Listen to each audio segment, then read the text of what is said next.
conversation. And we'll begin in a few minutes, just allowing, as I said to Scilla, allowing for people to sometimes it takes a little while to find their way through the Eventbrite link or trouble getting on. Technology is supposed to work perfectly, but as we know, so many are on it so much these days, and then we still navigate our way through these technology glitches or fumble our way through, as sometimes I have fumbled our way through being able to apply the technology in the way that we'd like it to work. I know the great benefit of that, Karen, is that because of Zoom, there will be more women proficient in internet technology than there ever were before. And that's going to be one of the skills we'll need in the future. Absolutely. We'll just let's start while we're waiting for others to come in. Have you found that you have increased your skill set in the realm of technology since lockdown? Massively, but that from where I started, you know, that was quite a long way. For most people, it would be much smaller, but for me, it's been like a leap into the unknown. But I'm really enjoying it now. And you said earlier to me, Scilla, that you've been back-to-back Zoom calls all day. So very appreciative that it's at the end of your day. And as I said to Scilla when we opened up the conversation, I'm really hoping that this will be a lovely end to your day, Scilla, filled with grace. It will be delightful, I know, talking to you, Karen. Perfect. I know that we've got, we had 24 people registered for to participate today. And I know we've got people from California, we've got people from the UK. I had comments on LinkedIn, so hopefully we'll have a few more joining us as we get into the conversation. But perhaps in the chat, just before Scilla and I start talking and welcoming everyone in, perhaps in the chat box, people can also say in coming into the call, how is your world today? How is the Netherlands looking? How are you feeling about life? Just anything that you'd like to share to just perhaps join us. And we won't be opening up the call for conversations, but we've at least got the chat box. So perhaps you'd like to make some comments about how you're feeling. What are, if any, concerns you're having? Are you feeling resilient? Perhaps some comments in the chat box.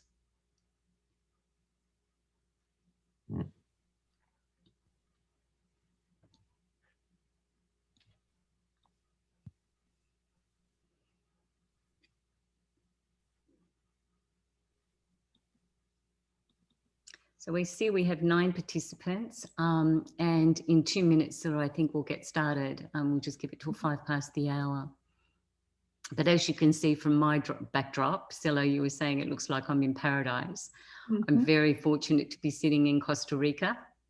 And today, I arrived here on the 16th of October. Today was the first morning I woke up to blue skies and sunshine, which most people don't expect. I think everybody, a friend said to me recently, I thought you were skipping around the beaches drinking cocktails. No. I've been in torrential rain on the repercussions of the hurricanes that have gone through and in many cases devastated Nicaragua and Guatemala and Honduras. So we've had a lot of rain, and I know you have in the UK, Scilla, but certainly not with the temperatures we've had. It still remains warm.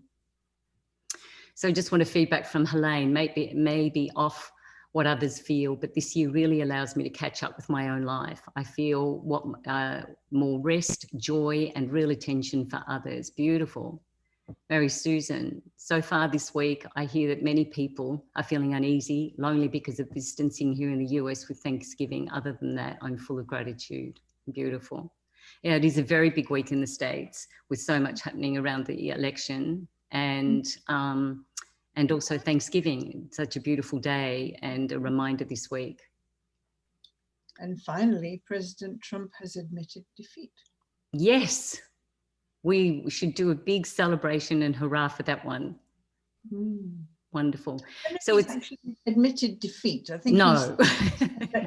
that President-elect Biden can get some rooms and some assistance and some money to get on with it. Mm-hmm. Thanks for the reminder, Femke. You're just sharing with me that the other comments in the chat can't be seen, but only by the panelists. So that's why I'm reading them out. So I will continue to read them out with the questions. So we're going to get started. It's 5 minutes past the hour. And firstly, I want to introduce myself. My name is Karen Downs. I am the founder and managing director, or don't even like that term anymore, but whatever it is, I'm head of the Flourish initiative.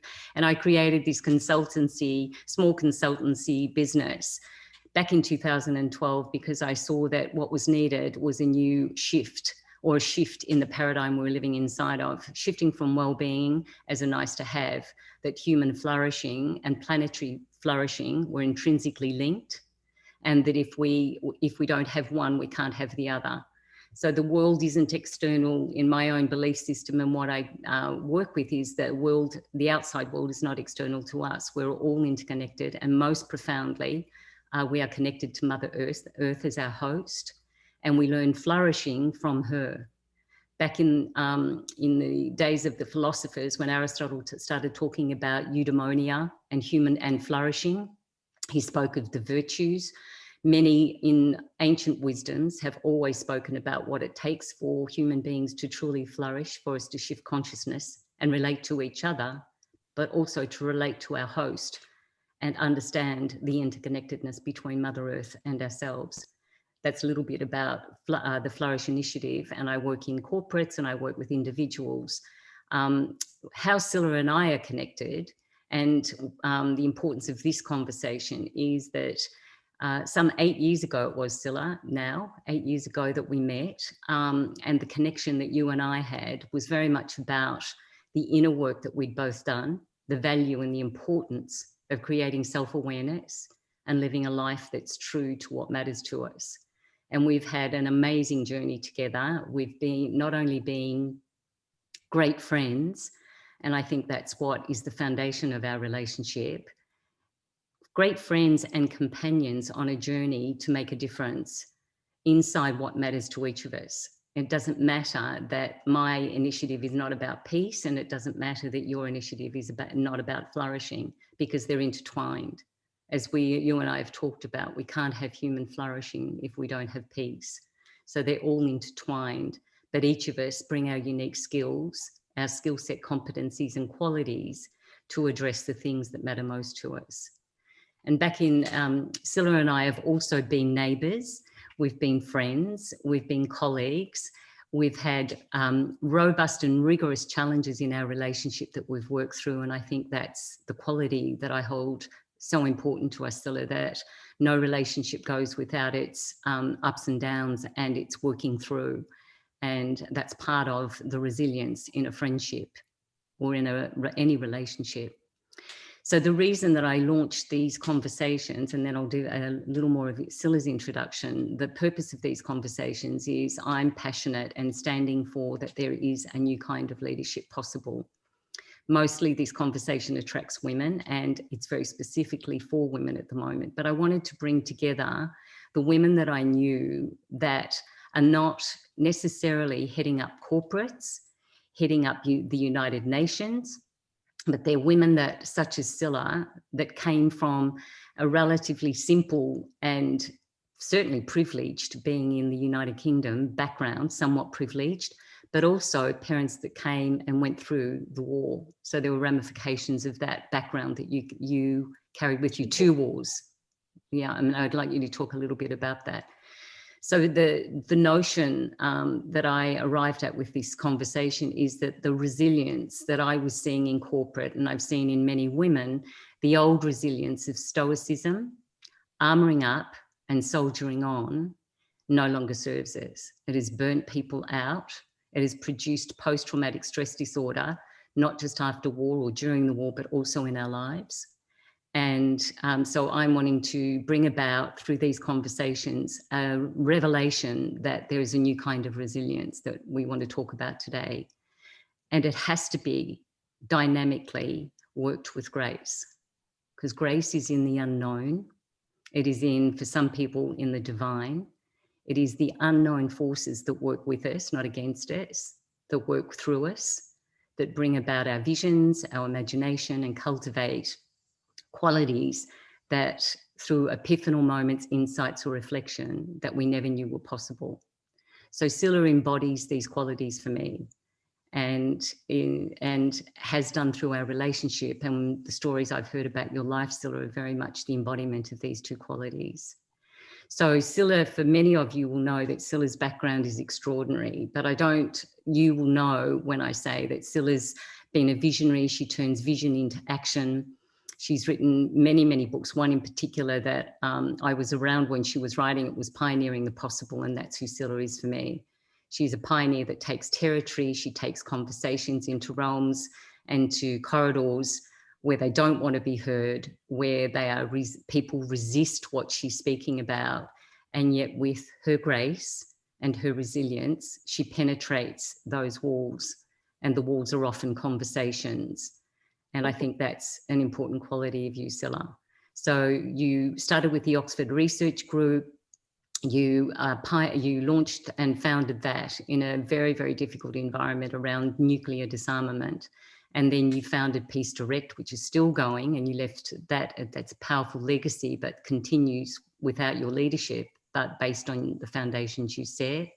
And now your focus is the business plan for peace. But also our connection is through the feminine. And we are co-founders. You were a founder of Rising Women, Rising World, and went on to, we founded with two of our colleagues, Alexandra Feldner and Kirsten Lieber. We founded FemQ and had 4 international conferences based on the feminine. So I know this is very important to you as well. Mm. So I don't, the title part, your accomplishments, Scilla, I know, whilst one can be proud of them, I know that that's not what you identify with. And when you and I have had many conversations where people will come up to you in a public forum and say that they're so inspired by you. And I know that you've said to me many times that the inspiration isn't valuable. It might open up a perception. It might open up perhaps a new insight, but inspiration is nothing without action. So if we could start with a little bit, because I think inspiration and imagination is part of grace. So perhaps we start the conversation with your inspiration, Scilla, and your vision. Where the light came in, shone upon you, and you thought life will never be the same. That's what I would call grace. And then when that door opens, you can never go back. Yeah, thanks, Karen. Very generous of you. That moment was when I was 13, you know it well, and I was watching a grainy old black and white TV in my parents' living room, and I saw the then Soviet Union tanks charging into Budapest and mashing the skulls of people my age. And I was so shocked that I rushed upstairs and started packing my suitcase. And my mum came up and said, "What are you doing?" And I said, "I'm going to Budapest." I had no idea where Budapest was. And she said, "What for?" And I said, "Well, there's something so horrible happening there. I have to go now." And she said, "Don't be so silly." And I burst into tears. And she got it, bless her. She understood immediately. And she said, "Listen, you're much too young to be any use to anybody. If you'll just unpack your suitcase, I will see to it that you get trained." And she did, bless her. So I mention this, Karen, because I think I was one of the lucky ones who had no choice. What I had to do was perfectly clear to me from that time. And it's sort of, if we believe in life path or soul path, I think we all have one, and it's a question of finding it and then following it, however difficult it is, and it's often very, very difficult. Mm. Scilla, can we delve into that a little further? Because one of the things that, in my experience, and you and I, again, we've had many of these conversations, but one of the things that I see and hear when you tell that story, because as you said, I have heard it before, but it's always fresh when you retell it. And one of the things that I hear in the story is something struck you in that moment. one could say it struck you into action or you found your purpose. But if we delve into what many are feeling in the world right now, which is the pain and suffering of others, and they don't know what to do about it. Is it possible for you, if you go back in time, what was it when you just put your hand to your head, there was something about what struck your heart? Oh yeah, absolutely. It was more than struck my heart, Karen. It broke my heart, and this is the question we all have to ask ourselves, I think, right now: is what breaks your heart? Because what breaks our heart is where the passion is. It's where the energy is. It's where the ability to be resilient, as you've said, to get up and do it again when everything seems impossible and hopeless.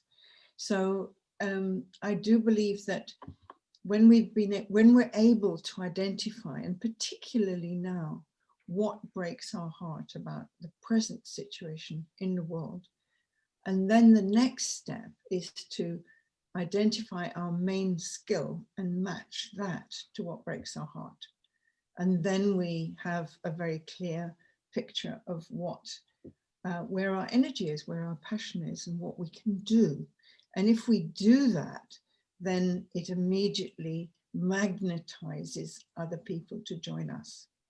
And within months, you have, a group of people all joining you in your passion and excitement to contribute something, to be in service.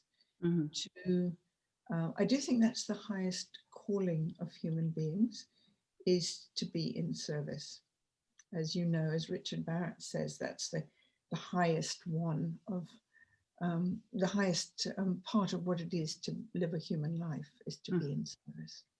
And one of building on that, as you said, with Richard Barrett speaking about the highest calling is to be in service. The other, of course, is the Maslow model, which is the highest aspiration is to fulfill our self-actualization. So back when you were 13, you had no idea that that was going to be your self-actualization, but here you are these decades later, having been on that path. When your mother said, Scilla, you're of no use to anyone, you can't go to Budapest, you don't even know where it is. What was it that what were you able to hold on to that still had you, even at 13, take measures, take steps? Did you deviate and come back to it? I'd just love it to hear a little bit about your journey in that. Well, because she said, she didn't say you're no use to anyone. She said, you're much too young to be able to do this. Oh, right. She said, if you'll just unpack your suitcase, I will help you get trained. And that's what she did. So when I was 16, 3 years later, she made the opportunity for me to go and work all summer in a holiday home for people who had been in concentration camps during the war. And so I sat and peeled potatoes all summer, listening to people who had been in Auschwitz and other concentration camps. And those accounts, if anything, firmed up my passion. What broke my heart was that people could suffer to that extent. And many of them, of course, perished. But I wanted to stop that happening anymore. And it still gets me when I read about what's happening to people in Syria who've been trying to help, trying to enable people to get out of bombed buildings and saved masses of lives, that they're being pursued by the Syrian government and caught and tortured. That breaks my heart today. Yeah. So it's never ending, really, Scilla, is it? It's not that the heartbreak stops. It seems to me that you build a bigger heart. Joanna Macy's work is what breaks your heart. It also breaks it open to hold more. Well, that's what everything we're doing now on. Since I wrote this short book called The Mighty Heart: How to Transform Conflict, it's now become an online course, and that's exactly what we're enabling people to realize, is how do you train to be useful? And how do you use your broken heart to make your contribution? And what are the skills that you need to do that, which are very similar in many ways to what you teach? Mm. And still going back to also that, because what I work with also, as you know, is these epiphanal moments that cause quantum shifts in our lives. And sometimes we can miss them. We take them as an insight. We take them as oh, that was just one of those situations, or that was just one of those synchronicities or circumstances. But as you know, through our story, how I met and coming to your place for lunch, and the magic of actually Sherborne, of how we met, that I'd actually been to that location before. Who could have predicted that I would meet you, that I'd already been to that location, and then I ended up living there? And I think one of the things, the circumstances, the synchronicities, and the sequencing of events is sometimes what we miss as well. Because one could, especially in these circumstances, we're dealing with a lot of uncertainty and an unknown future. But I think one of the things that I also watch in you is watching for the signs. Where are the signs that, like a pebble, we pick up? What are we open enough?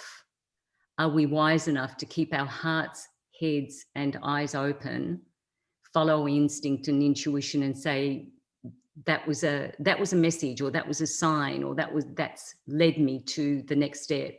Could you say a little bit about those moments for you? Yeah, well, I think those signs often come through misfortune or illness. I had a brain disease when I was 30, just after my daughter was born, and I was in a coma for 2 weeks. And when I recovered, I had splitting, more than migraine headaches for 6 years, and it was intolerable. But the only thing that reverberated around in my soggy brain, because I'd lost a quarter of a third of my brain cells, was, who am I? Who am I? This question, and nobody in 1976 was asking those questions, who am I? Or at least not in public. And so I had to try and go on and find out the answer. And that took me into a huge process of self-awareness with a lot of very good guidance. But I do believe that need to understand who we are, to self-reflect, to develop a daily practice of self-reflection is absolutely essential to effective work in changing the world. And I can say very clearly why. I've worked over the last 40 years with people who are extraordinarily effective in saving lives, in stopping people killing each other, and so on. And there's one characteristic of all of them, that they are able to be present in a crisis.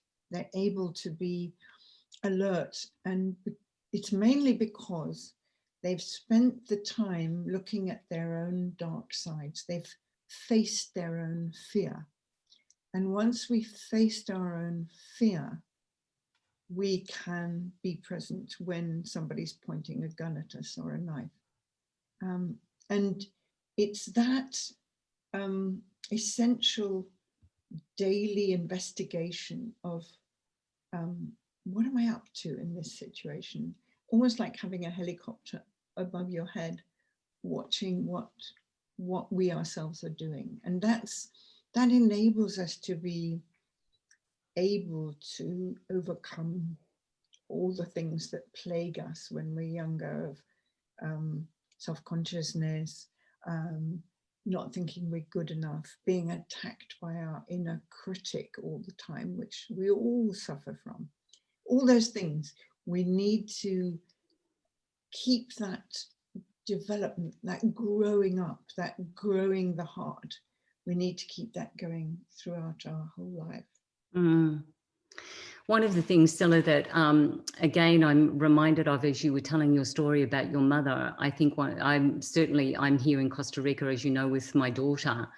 And when I came to Costa Rica, one of the agreements we had, because we hadn't seen each other for 9 months, was we had to meet each other for the first time.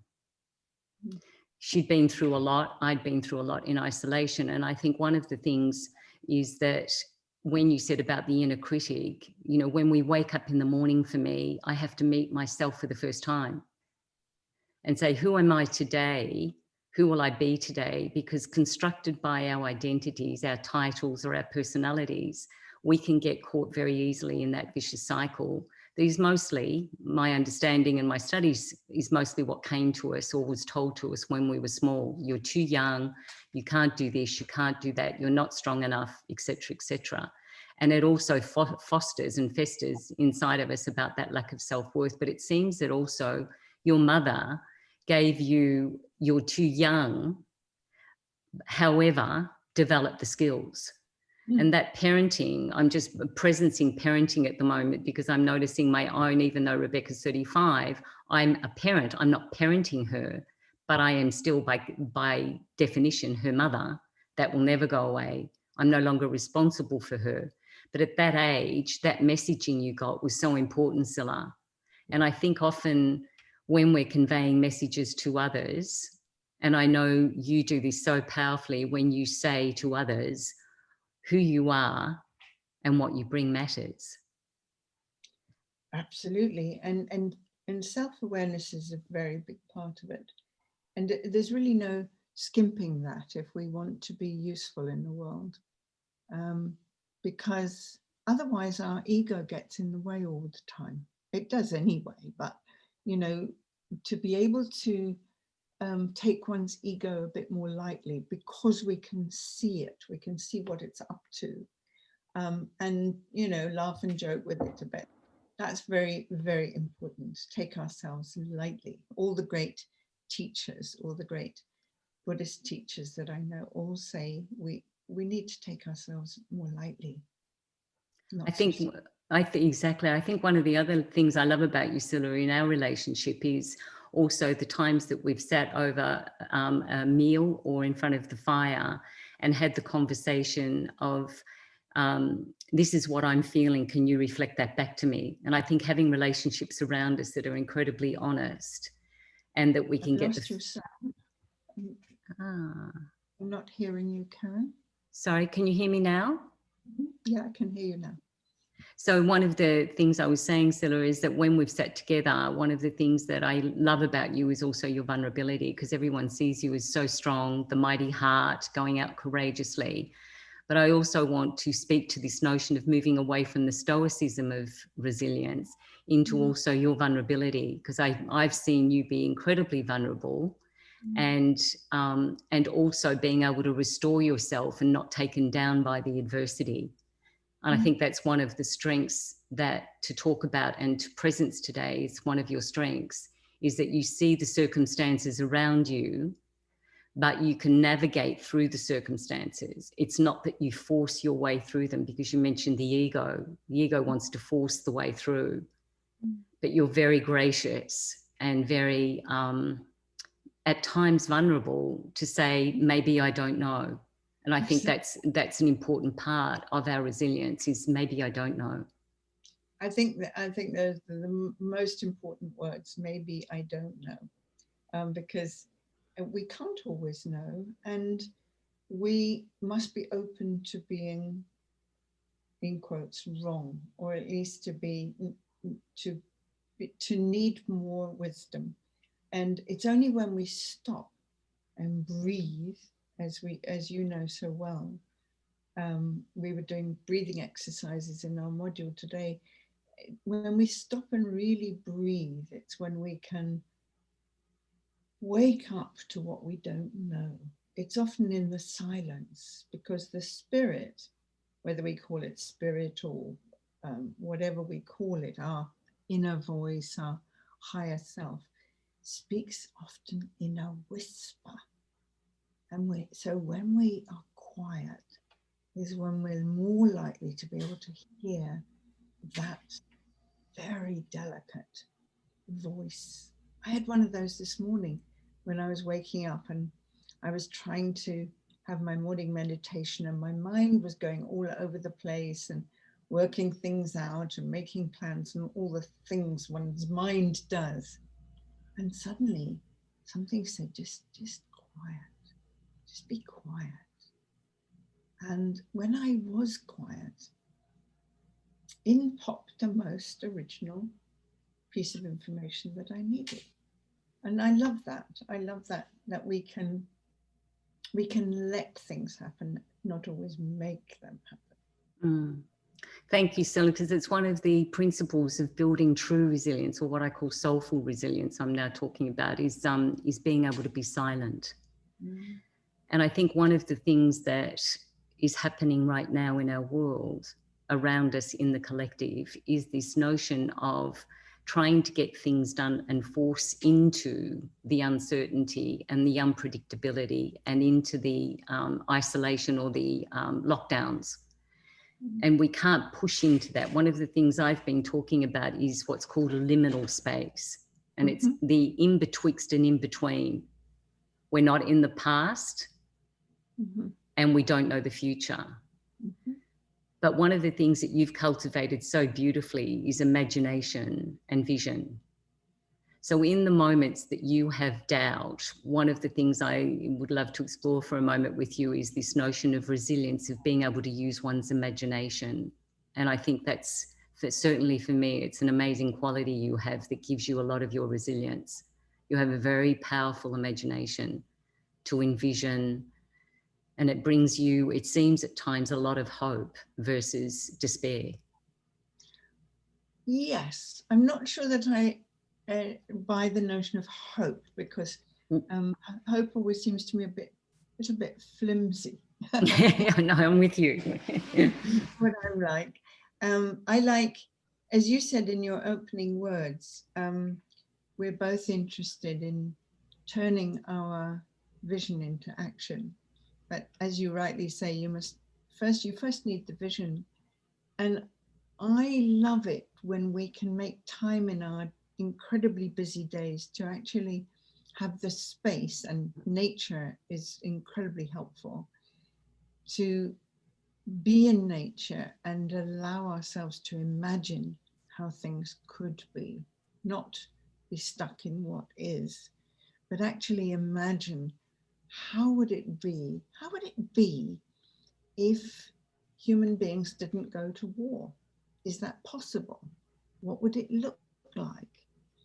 How would it be if women occupied the main, or at least 50% of the main offices of government in all the countries of the world? Because we know when the pandemic invaded many countries, it was the leaders of the countries that did best with the pandemic were all female. And they tackled it in very original ways. I'm very much minded of the Norwegian Prime Minister, who said, I'm going to have a TV program every week, children, and only children are allowed to watch. And I want to know what the children of Norway need at the moment. What's bothering them? What is difficult to understand with this pandemic? What are they frightened of? And it was, I mean, it's so obvious when you think about it that the Prime Minister should listen to the children. But we tend not to do that because, you know, many of our leaders are brought up to do all the things that my father told me to do because he fought in the First World War. And that was pull yourself together, get on with it, stiff upper lip, tough it out, all those sort of commands that are very disqualifying to feelings. And if we don't allow children to express their feelings and really listen to them, we're only half human, I think. And that's why female leadership, what I call yin intelligence, as opposed to yang intelligence, which is linear thinking and doing things in a straight line. Yin intelligence relies on intuition, relies on empathy, but even more than empathy, compassion. It relies on our knowledge that we are all interconnected. And that means that we have a huge respect for the planet. and taking care of the planet, and so on. So I do believe that yin intelligence needs, and it's available equally to men as it is to women. A lot of men are very, very good at it. And that needs to come to the fore in all our leadership right now. It's urgent. Absolutely. One of the things you said where she started speaking, Scilla, is imagining when you're in nature, and I know the garden is a resource for your building your resilience. I know that you always go to your most extraordinary vegetable garden. If anybody doesn't know about Scilla's vegetable garden, it is really remarkable. I think, Scilla, you could feed the whole village on your vegetable garden, because it just gets, every time I come to visit, it just gets bigger and bigger and bigger. And it's filled with blossoms and vegetables and fruit and roses and sweet peas. And so it's got sweetness and it's got robustness. And I feel like you are, sometimes when I see you in the garden as a garden gnome. You sow with Mother Nature and you're churning the ground and you find your groundedness. It's one of your most powerful resilience practices. And one of the things I think people don't realize is that resilience, instead of bouncing back, resilience is a practice. It's a practice we have to do every day. So if you could speak a little bit about, because it's so akin to my own notions of flourishing and the seasons of the soul and the seasons. I'm looking out at the jungle at the moment and have been stopped by the rain for days. Mother Nature is in control here. One does not just put up an umbrella and go out for the shopping. I've been in an island with flooded rivers, and I'm really reconciling my own relationship with the force of Mother Nature and how she takes over. So could you speak a little bit about that? Because I know it's an incredible practice of yours. Not everybody can garden, but the importance of the practice of building resilience, Scilla, not just waiting for the adversity to come along and push ourselves through it. Well, it's just incredibly grounding. I think a lot of us in this age of Zoom and fast and internet and doing everything very quickly, we lose our connection with the ground. And every one of us, without exception, needs to stand on the ground with, preferably in bare feet, but if that's not possible, with shoes on, but stand on the ground, because that's where we can be grounded and take our strength to take a stand if we need to. You know as well as I do, Karen, how much courage it takes to take a position on something that you know is going to be unpopular with the powers that be, with your superiors or your government or your boss or whatever. And so to do that effectively, we need to have our feet on the ground and allow the strength of the planet really to rise up, or Mother Earth, to rise up right through us, up to, and link us up with the infinite, which is above us, the wisdom of the universe.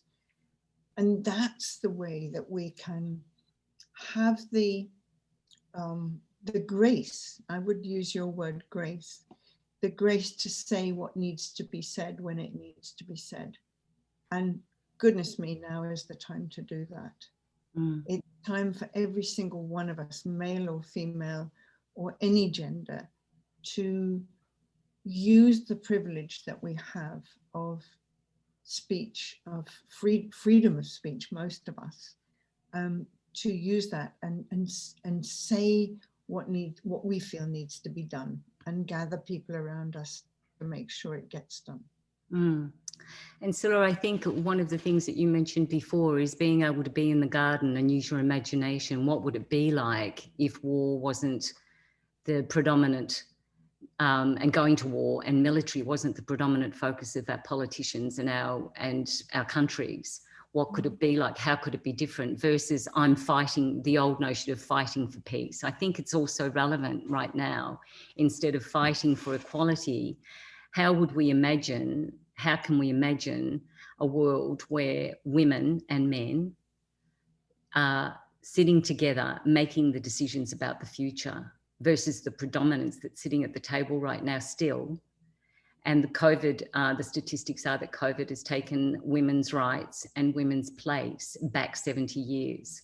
Women are disproportionately, I'm working in a group called Catalyst 2030 with a group of over 200 members of social entrepreneurs, and the devastating effects because of COVID are disproportionately affecting women. And we, instead of fighting for equality, we have to stand for something. So Scilla, you and I are very accomplished and train others, as we have together in the workshops we've run, about making a stand. So I just want to speak to that point for a moment for those that are listening. A stand is not an assertion or a position. A stand in terms of a speech act, how it's constructed, it's a declaration of possibility. And that's really what Scilla was speaking about. So I really want to tease that out a little bit and say, for those of you that are participating today, it's really important, I would say more than important than ever before, not to be looking for your purpose, but to make your stand. What's your stake in the ground? As Scilla started the conversation with, what breaks your heart open and what will you do about it? How does it make you feel and what will you do about it? And for example, I stand for human flourishing and planetary flourishing. That's not a destination to get to, it's who I'm being in the world.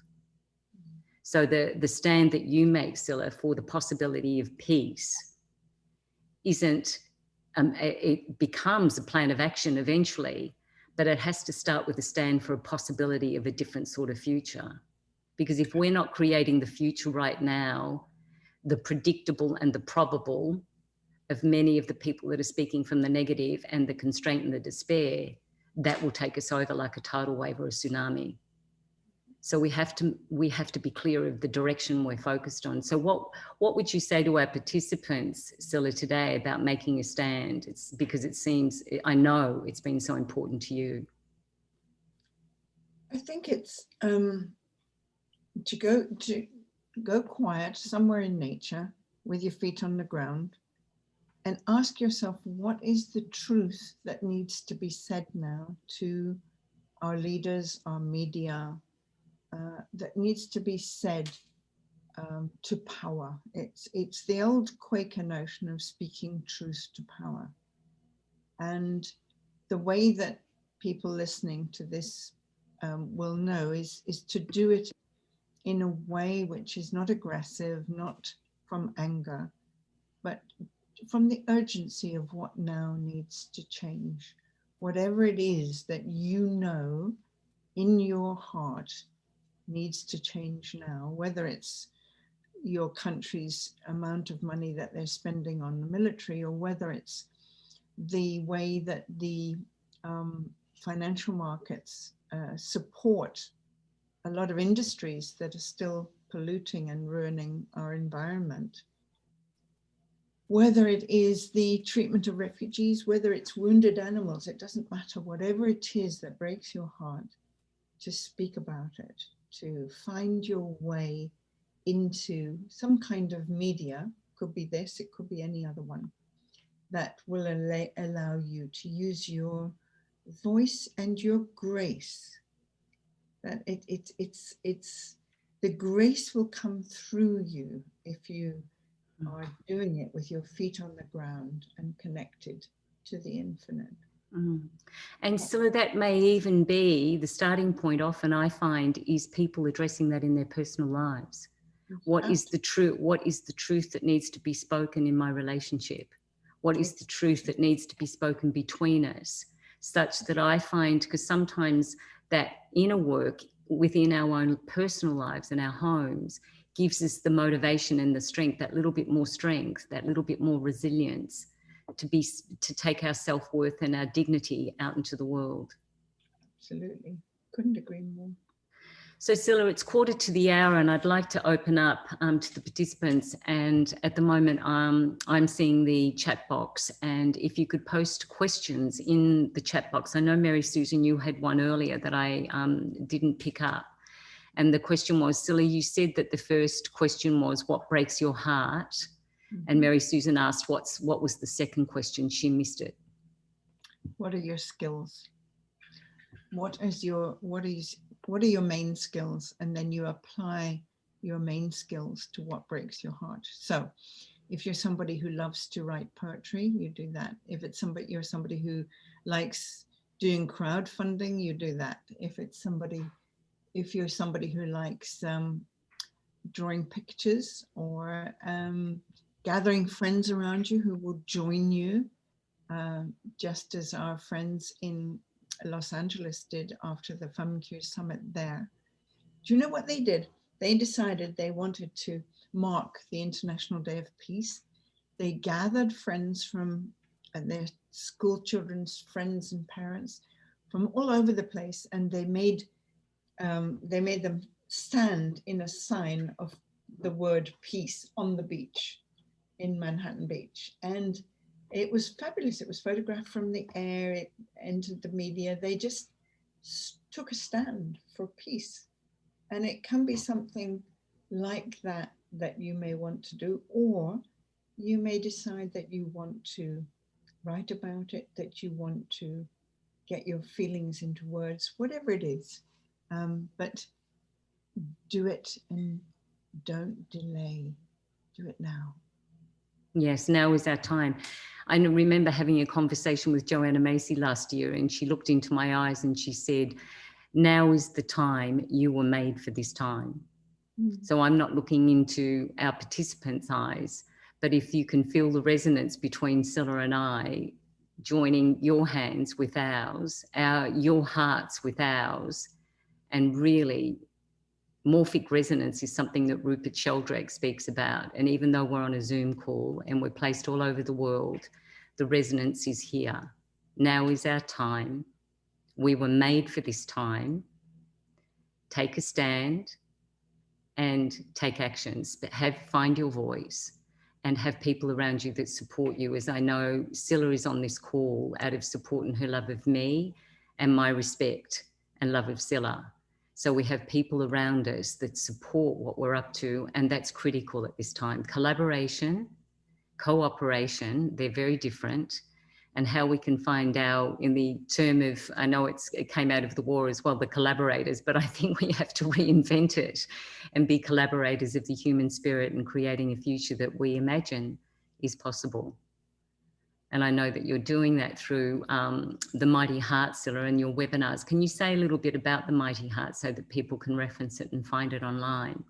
It was just after Christmas last year, and I had this premonition that something was coming towards us that was very big and would take all our strength. And I didn't know anything about the pandemic, but I spent the next 2 weeks simply writing, and it just poured out onto the page. I wrote down everything that I know and that people I work with know about how to transform conflict, whether it's conflict in your family, in your workplace, in your kids' nursery, in your community, or even in your government, how to transform that conflict. And there's plenty of conflict around at the moment. So what this became was a short book. I can wave the cover towards you. And that is about to come out in a longer book now. It looks like that. You can find the e-version on my website. And then we've now got an online course that is just in its 8th module, nearly in its 9th module now. And we're offering it now to corporates who are picking up the idea that this can be very useful to their top executives. So that's the Mighty Heart and what it's doing at the moment. And all of us will need a mighty heart for sure. So that's beautiful, Scilla. And I think what I'd like to suggest to all of the participants today is that if you visit either Scilla's website for these references, and there's so much information, and also look at Scilla's TED Talk, which has now had over 1.4 million views. And particularly if you're feeling conflict within yourself, and those challenges that you find in navigating your way through the inner conflict that we have, that's profoundly part of Scilla's work. And then of course, how we bring that into the community and into our lives externally. And also I'll put a lot of the references that Scilla and I have sourced ourselves from around FemQ with Anne Baring's work about the feminine. There's so much now online. And I think that we need to source ourselves and build our capacity. One of the things that happened for me, Scilla, as you said about before lockdown and your premonition, and you know, Scilla, I shared this with you, when COVID struck, and just in March when we were about to go into lockdown, I had this question that still is with me, not quite as strongly, but the question that would not leave me alone was, who would I be if I wasn't me?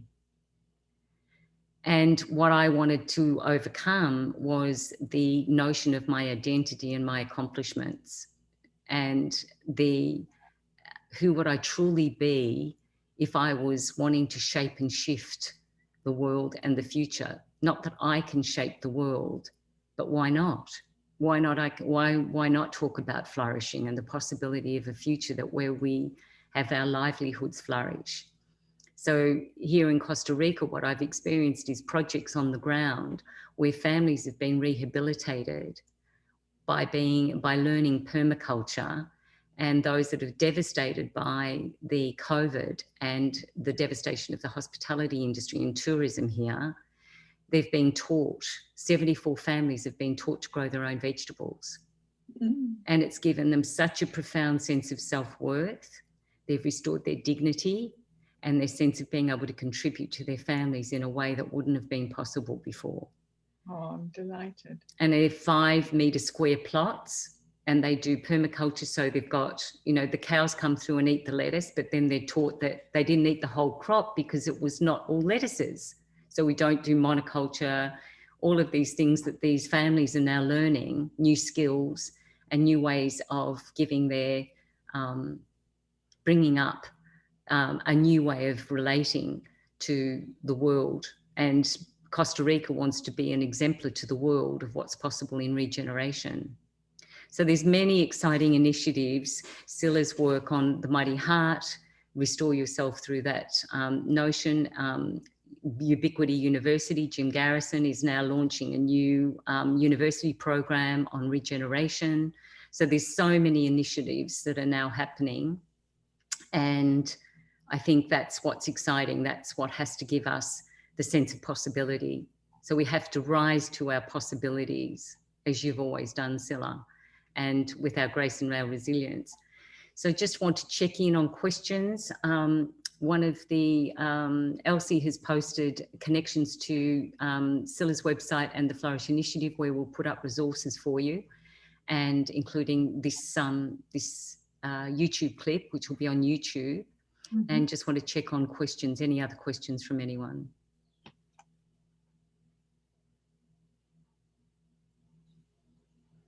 Just pause for a moment.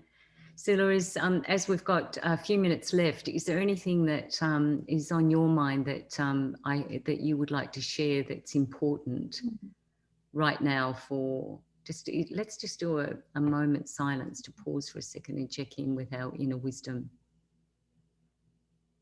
What's left to be said?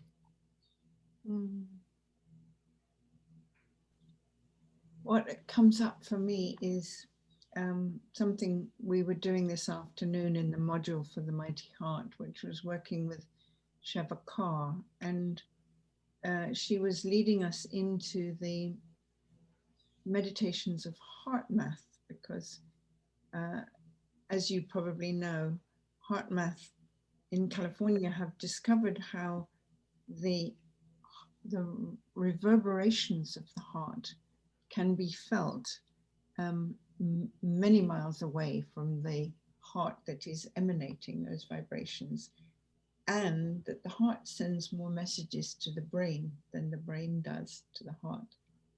So the heart is a very, very powerful organ. And so what we were doing, I'll just very quietly lead you through it. It takes only 30 seconds really. And that is to breathe deeply into the chest area. And when you reach your heart with that breath, send the vibration of love and affection out to whatever situation or person you feel would like to receive it now. So breathe into the heart. Send out the vibration of warmth and love. And breathe out again. Breathe into the heart. Send out the vibration of warmth and love. And breathe out. And I find that if I can do that 4 or 5 times a day, it not only unfurrows my brow and drops my shoulders and makes me much more relaxed, but people feel it. People say, were you thinking about me today? And it's true that the, what do they call it? They've got a heart rate variability measurement now, and they can measure the vibrations of the heart in my heart, and the similar one would be in your heart if it's you that I'm thinking about. It's amazing, truly amazing. I think this is brings us back, and in completing the conversation, it brings us back to grace, Scilla. We have really no idea about the mysteries and the mystical and the magical that we have resources and access to if we choose to tap into them and use our imaginal selves. And that imagination is critical now, because what's in the news and what can take us out is everything that constrains or constricts our heart. And when we're in survival and despair, when we're constrained, that all shuts down. So thank you for opening our hearts with grace and encouraging us to build our resilience through these practices. Well, thank you. Thank you. So I want to finish up the conversation so that we're on time, and just thank everyone for being with us. I know Thais has just put a note in. Thais, our beautiful friend from Brazil, who was our first speaker in Grace and Resilience, Leading with Grace and Resilience.